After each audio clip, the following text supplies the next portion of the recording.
Magkano ang mga franchise ng mga ito? Una yung sikat na 7-Eleven na kahit saan ka tumingin, talagang meron at meron kang makikita. Well, ang investment dyan ay nasa 3.5 million pesos to 5 million pesos. Kasama na ditong 600,000 pesos na franchise fee. Tapos yung mga materials mo, 170k. And then yung inventory na mga ibebenta mo, nasa 800k. Tapos yung construction cost, nasa 2 million pesos. Sunod naman yung Andox Lechon Manok.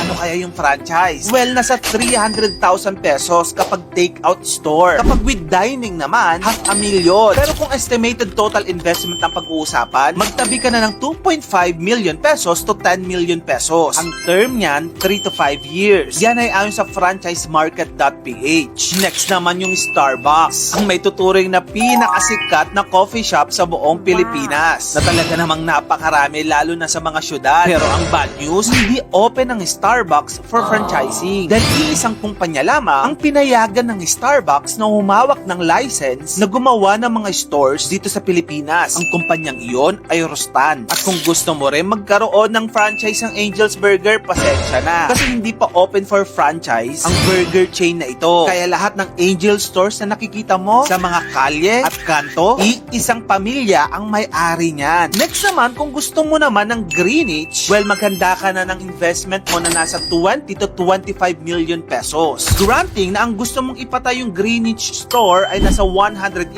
to 200 square meter branch. Next naman yung Potato Corner. Naku, ang dami kong kakilala na talagang pangarap din magkaroon ng franchise ng Potato Corner. Magkano nga ba? Yung cost ng cart nila nasa 300 to 550,000 pesos. Kapag gusto mo naman ng store level, nasa 11 to 35 million pesos. Yan ay ayon mismo sa investguiding.com at franchise.ph. Next naman, kung gusto mo naman mag-franchise ng Chowking, ang estimated cost nito ay nasa 13 to 15 million pesos. Ang franchise fee nito, 2 million pesos. Tapos may royalty pa ang Jollibee Corporation na may-ari ng Chowking na 6%. So kung gusto mo ng Chinese-Filipino fusion, tapos guaranteed yung foot traffic ng customer na pupunta sa'yo, Chowking na ang para sa'yo. Next, yung Mang Inasal naman, na talagang never na flop at bentang-benta sa mga Pinoy. Dahil siguro yan sa kanilang sikat na Only Rice. Alam mo, sa totoo lang, never pa ako nakakita ng Mang Inasal na hindi puno. At kung gusto mong maranasan ang kita niyan, maghanda ka na ng investment mo na nasa 12 to 18 million pesos. At kung sa may prime spot ka magtatayo ng Mang Inasal, mas mahal. Abutin ng 30 million plus. Take note, ang return of investment ng Mang Inasal ay nasa around 4 years. Next naman, ang McDonald's Philippines, ang second largest fast food in the Philippines. Malaki-laki ang investment nito. Kailangan mong maghanda ng nasa 45 to 60 million pesos. Lalo na pag stand alone, McDo ang itatayo mo. Ang requirement para i-grant ka ng franchise, kailangan ang net worth mo ay at least 20 million plus. Ang ROI naman o return of investment ng McDo ay nasa 4 to 6 years. Depende pa rin yan sa performance at location mo. Lalong-lalo na ang McDo, global mega brand yan. But strict sa screening. Pero once pasok ka, long-term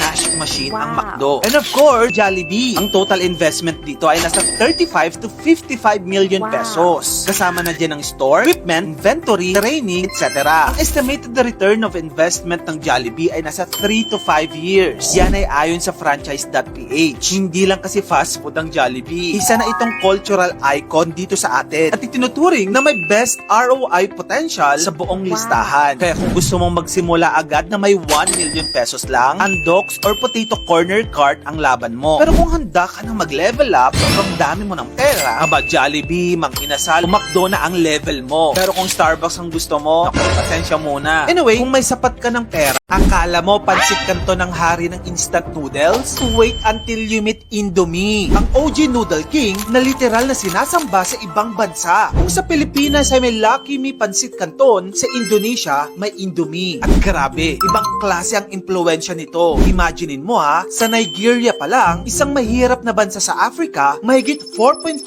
billion packs ang nauubos kada taon. Oo, bilyon, hindi milyon ha. Kaya kung si Pansit Canton ang pambansang noodle noodles natin dito sa Pilipinas? Si Indomie naman ang pambansang ulam ng buong Africa. Pero paano nga ba naging hari ng noodles si Indomie? Noong 1970s sa Indonesia, nagkaroon ng problema sa pagkain. Mahal ang bilihin, marami ang gutom, at busy ang mga tao. Kaya pumasok sa eksena ang Indomie. Isipin mo, instant noodles na mura, mabilis lutuin, pero pasok na pasok sa panlasa ng masa. Pagsapit ng 1982, nilabas nila ang mee goreng, yung dry version na may oil, soy sauce at seasoning. Di lang basta sabaw-sabaw ha, ito yung noodles na may attitude. Mas malasa, mas mabango, at mas nakakagutom. Kaya mula Indonesia, unti-unti itong nakarating sa Africa, lalo na sa bansang Nigeria. Then it became an import to a national icon in Nigeria. Nung una, imported lang si Indomie sa Nigeria. Pang mayaman, mabibili lang sa mga supermarket. Pero nang dumami ang fans, nagdesisyon ang kumpanya. Gawa tayo ng pabrika rito mismo sa Nigeria. Hayun,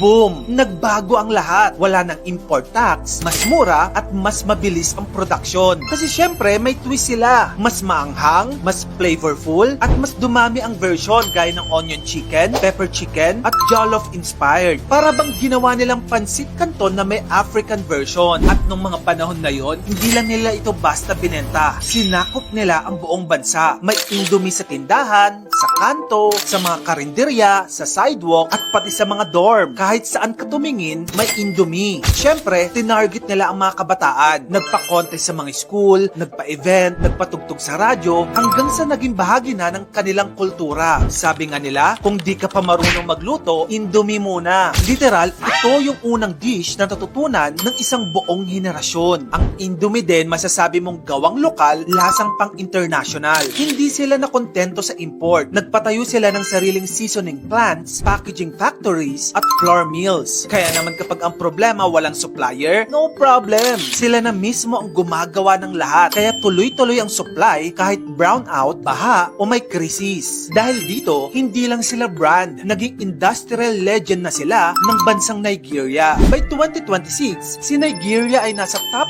15 noodle consuming countries sa buong mundo. Number 1 sila sa buong Africa. At guess what? 70% ng noodle market sa Nigeria kay Indomie. Ang nakakatuwa, hindi na itinuturing na Indonesian brand si Indomie sa Nigeria. Nigerian na talaga siya. Indonesia, mabibili mo ito ng 11 to 13 pesos kada peraso. Converted na yan. Samantalang sa Nigeria naman, 9 pesos. Mabibili mo din ito sa Pilipinas. At sigurado akong marami na sa inyo ang nakatikim niyan dito. Ang usual presyo niyan sa supermarket ay nasa 11 to 15 pesos. So yun na nga mga kamagkano. Habang ang ibang kumpanya ay gusto lang kumita, ang Indomie nagpatayo ng kultura. Hindi lang nila binenta, inangkin nila ang puso ng masa. Mapa Indonesian man yan o mapa buong Africa. Kaya kapag sinabi mong instant noodles, ano ang una mong naiisip? For sure ako, pansit canton. Pero ang tanong, maaagaw ba ng Indomie ang iyong puso?